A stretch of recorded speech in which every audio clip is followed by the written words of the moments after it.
Hello everyone, it's Tanya with Alicia and Brooklyn.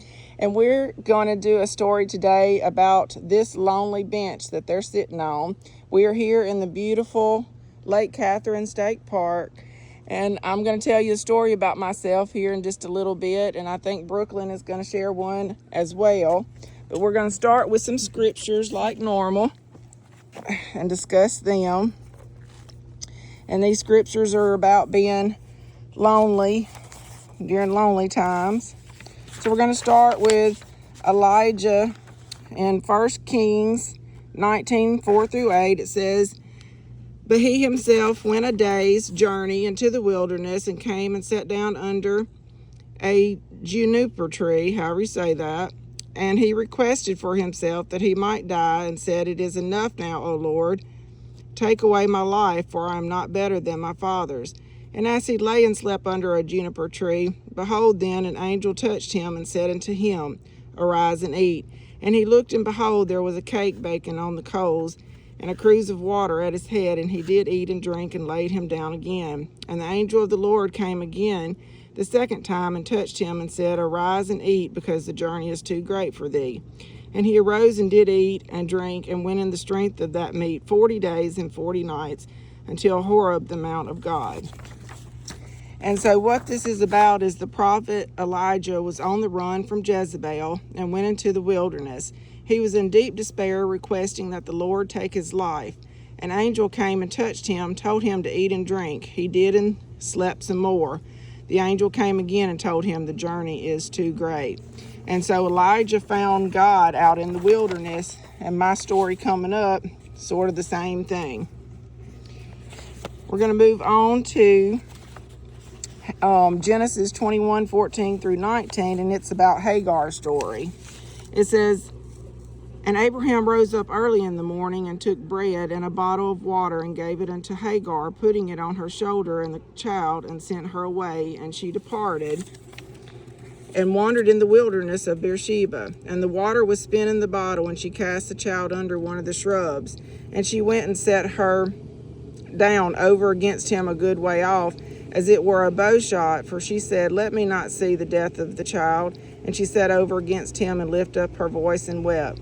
And God heard the voice of the lad, and the angel of God called to Hagar out of heaven, and said unto her, What aileth thee, Hagar? Fear not, for God hath heard the voice of the lad where he is. Arise, lift up the lad, and hold him in thine hand, for I will make him a great nation. And God opened her eyes, and she saw a well of water, and she went and filled the bottle with water and gave the lad a drink." And so this is explaining how Abraham banished Hagar and Ishmael, his own son, into the wilderness with only water and bread. And they ran out of that, and she prayed for the child's death because they were out of water, and she didn't want to see that with her own eyes. And the angel of God spoke to Hagar, and she opened her eyes to a well of water. So she went on to raise the child in the wilderness with God watching over them. So in a way, Hagar found God there in the wilderness as well. Moving on to David's story, Psalm 142. It says, "I cried unto the Lord with my voice unto the Lord did I make supplication. I poured out my complaint before him. I showed him my trouble. When my spirit was overwhelmed within me, then thou knewest my path, and the way wherein I walked have they privily laid a snare for me. And I looked on my right hand and beheld, but there was no man that would know me. Refuge failed me, and no man cared for my soul. I cried unto thee, O Lord, I said, Thou art my refuge and my portion in the land of the living. Attend unto my cry, for I brought very low. Deliver me from my persecutors, for they are stronger than I. Bring my soul out of prison, that I may praise thy name. The righteous shall compass me about, for thou shalt dealt bountifully with me." And so that is David, again, was in the wilderness, a cave specifically, and was crying out to God in deeper despair and loneliness. He felt completely abandoned and trusted in God as his refuge. He asked to be delivered from the persecutors because they were stronger than he was. So again, David found God in the wilderness. And like I said, there's a story coming up to that. We're going to move on to Job 13-21. It says, He hath put my brethren far from me, and mine acquaintance are verily estranged from me. My kinsfolk have failed, and my familiar friends have forgotten me. They that dwell in mine house and my maids count me for a stranger. I am an alien in their sight. I called my servant, and he gave me no answer. I entreated him with my mouth. My breath, sorry, y'all, the wind's blowing out here. It says, my breath is strange to my wife, though I entreated for the children's sake of mine own body. Yea, young children despised me. I arose, and they spake against me. All my inward friends abhorred me, and they whom I loved are turned against me. My bone cleaveth to my skin and to my flesh, and I am escaped with the skin of my teeth. Have pity upon me, O ye my friends, for the hand of God hath touched me. And so this is Job in his very detailed story, expressing profound isolation and loneliness when stripped of his wealth, health, and family. He was cut off from his family, friends, and community. His faith in the Redeemer, which is God, in verse 25 shows that he always turns to the Savior, no matter how life was. And it says, for I know that my Redeemer liveth, and that he shall stand at the latter day upon the earth. And then we're going to move lastly to 2 Timothy, verse 4 and 5, and then 15 through 18. It says, and they shall turn away their ears from the truth, and shall be turned unto fables. But watch thou in all things, endure afflictions, do the work. Of whom be thou were also, for he hath greatly withstood our words. At my first answer no man stood with me, but all men forsook me. I pray God that it may not be laid to their charge. Notwithstanding, the Lord stood with me and strengthened me, that by me the preaching might be fully known, and that all the Gentiles might hear. And I was delivered out of the mouth of the lion. And the Lord shall deliver me from every evil work, and will preserve me unto this heavenly kingdom, to whom be glory forever and ever. Amen. And so that is the Apostle Paul writing from prison, speaking about how they are, meaning people, turn their ears from the truth. He feels as though his life's work has been very hard as an evangelist. No one stood with him, which means loneliness, but he knows that the Lord will deliver him from evil work. And so again, Paul found him, he already knew him, but he found him in prison. So these are all stories of just how people are lonely, and sometimes that's when they are able to go about and find God, like I did on this bench, and I'm going to tell you that story in a little bit. But I'm going to now let Brooklyn, you want me to go first? Okay, she wants me to go first, y'all. And there's no way to turn this around. But anyway, do one of y'all want to hold this on me? You get a better view. Yeah. All right. So my story on this lonely bench, y'all, is I first visited it on October the 18th and just knew that it was a place that was beautiful, first time visiting, and it just stood out in my mind. Again, on January the 20th, I came here. That was 2 days after my birthday. Something had happened the day before, and I just needed some peace.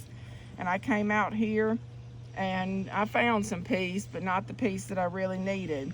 And then again, on March the 21st, I came out here. I wrote an 11-page letter to a person, and they didn't even read the letter. But needless to say, I found God again, or did he find me? And on April the 1st, I told y'all was the worst night of my life. I went through something, and God forever changed me. But he found me right here on this lonely bench and set me on my path. And on April the 2nd, God delivered me, and now I'm on this journey.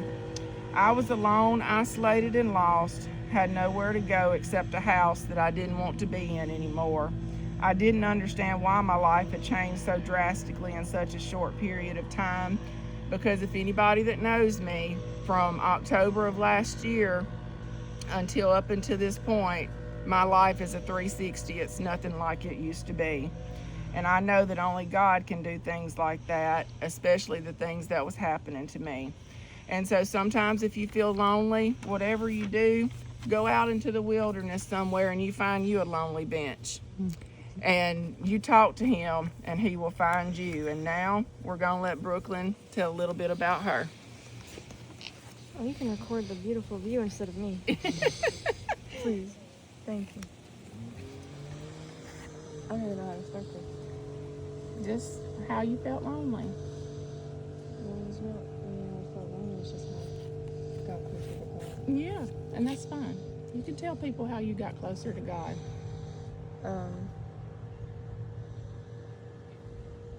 Open this up and just sort of read. Well, there's nothing on here really. These are just Bible verses that I wrote. Yeah, read them.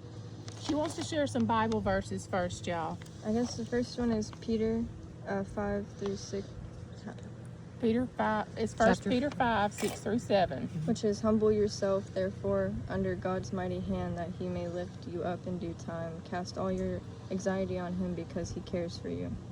And then Matthew 11, 28 through 30, come to me, all who are weary and burdened, and I will give you rest. Take my yoke upon you and learn from me, for I am gentle and humble in heart, and you will find rest for your souls. For my yoke is easy and my burden is light. And it really mattered to me, I guess, because whenever I went to church in Branson, they were preaching that same Bible verse, and I was going through a very dark patch with my boyfriend at the time, and he was not a man of God, so I felt like I was not as close as I wanted to be, and that I had no life or relationships outside of that relationship.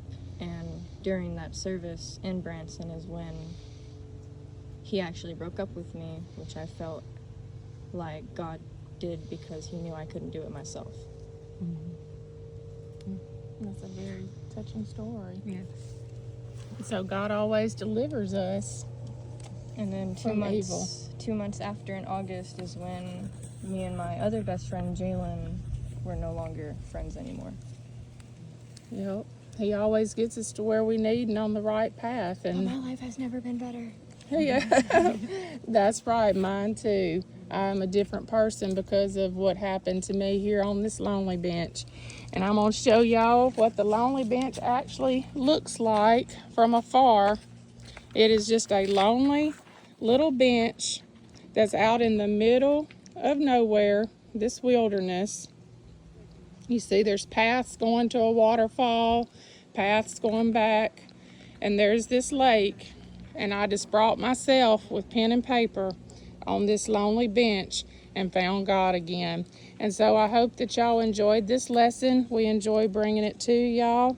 And don't ever think that you're lonely, because God is with you. And I hope y'all enjoyed this story, and y'all have a God bless day.